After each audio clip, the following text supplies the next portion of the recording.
the next thing we have to talk about, the Kings did make some news today. They re-signed third-year big man Neemias Queta. He was on a two-way deal the last 2 years with the Sacramento Kings, so we split time between the Stockton Kings in the G League and, of course, the Sacramento Kings. We were kind of uncertain if he was going to be back or not because the Kings ended up bringing in Nerlens Noel on a free agent deal.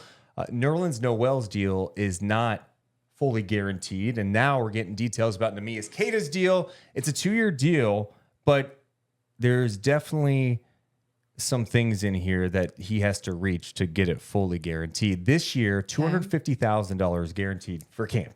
Okay. Love it. What a deal. Oh my God. $250K? For 1 week. No, it's longer than that. In preseason, a couple weeks. Okay. Still, yeah, sign me up. Can I just be a camp body, get $250K? I'll do anything. And Neemias Queta, if he's on the opening night roster, gets an additional $500,000. Love it. And that deal becomes fully guaranteed for the year by January 10th. So they would have to decide whether or not they're going to pick up the rest of the season on January 10th. Okay. Now, if he makes it through that, the next season is non-guaranteed. It becomes guaranteed, though, $1 million, over $1 million would be guaranteed July 10th. So next offseason. And that deal would be fully guaranteed on January 10th, 2025. So the whole point there is, I think you look at Noel's deal and Neemias Queta's deal, and you go, oh, these two are going to be battling it out for a roster spot. Yeah. Yeah. Great. I love that because a few things. I think you and I have seen over these last couple of years with Neemias Queta, we've seen improvement, but then we also haven't, and we've said this over and over, so I'm not going to just like go into full detail, but we've said this so many times, like we didn't see pure dominance at times from Neemias Queta in the G League.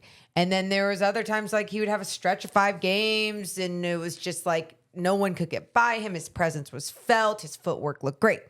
It's also been a weird couple of years too, right? That first year with it being that COVID year, he was on and off. That first year was like you almost have to throw away. And I want to in so many ways, but it does suck because of the timeline of this, right? And so they're giving him, you could even say like a longer leash and giving him this opportunity to battle it out with Nerlens Noel in training camp. But I'm curious how it's going to go with the experience, the NBA experience being Nerlens Noel, and the G League experience being Neemias Queta, and what that's going to look like in the training camp. And you have a thinner frame compared to a thicker frame of a man.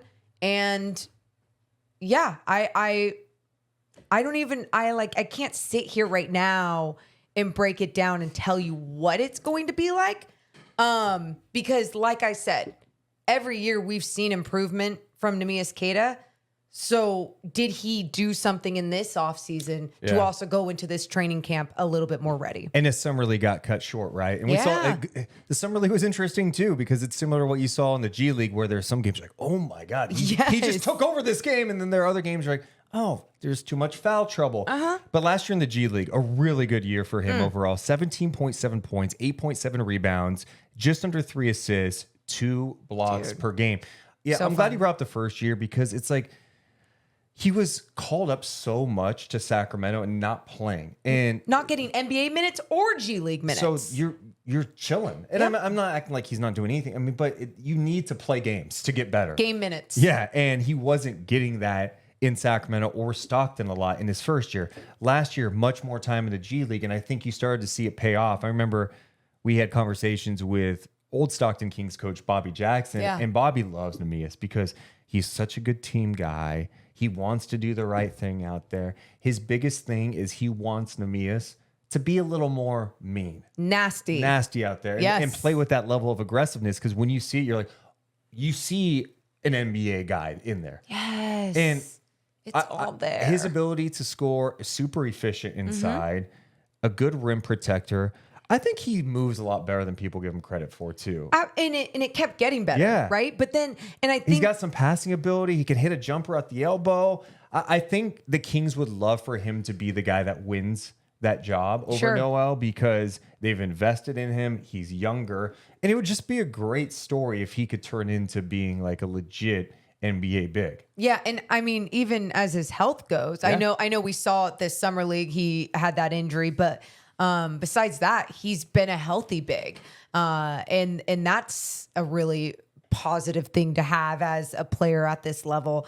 I'm with you. I think if he even improves on what Bobby Jackson was talking about with us, and that was like showing a little bit more nasty, being a little bit more assertive, and really that could even just go to having more confidence, then yeah, he can really fight for the spot. And it's what training camp's about. I mean, you think about, I feel like I'm writing an episode of Hard Knocks NBA edition here, but you have Nerlens Noel, the vet who hasn't played much the last couple of years, fighting for his NBA future, right? Yeah. And then you have Neemias Queta, this young big who's been in that G League journey, trying to fight and get a full-time spot. He has it. It's like Money in the Bank, right? They're climbing the ladder.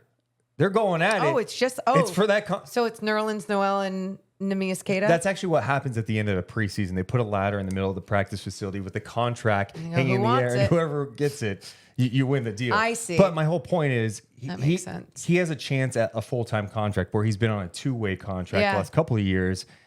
He's fighting for an NBA job. So that's what training camp is about for these guys kind of on the fringe. And I just have to sprinkle this in because I do think this is important with especially the type of people that Monty McNair and Mike Brown like to have around their organization. He's such a good person. Yeah. He's such a good person. And I know that only goes so far with some, of sports people out there that are like, but what can he do on the floor? And I get that. But there also is value in having a good teammate within the locker room too. So